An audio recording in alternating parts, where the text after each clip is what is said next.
দুটি ভাওয়েলের মাঝে এস থাকলে এসের উচ্চারণ বর্গীয় হবে, যেমন MUSIC মিউজিক, PLEASE প্লিজ। দুটি কনসোনেন্টের মাঝে ভাওয়েল থাকলে তাদের উচ্চারণ কিরূপ হয় নিচে লক্ষ্য করো। দুটি কনসোনেন্টের মাঝে এ থাকলে তার উচ্চারণ জফলা একার হবে, যেমন BAT ব্যাট। দুটি কনসোনেন্টের মাঝে ইউ থাকলে তার উচ্চারণ আ হবে, যেমন BUS বাস আর UB রাব।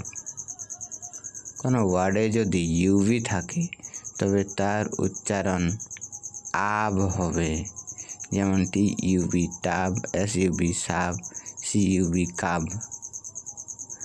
আবার কোনো শব্দের শেষে ACK থাকলে তার উচ্চারণ হবে এক, যেমন BACK back, HACK hack, LACK lack.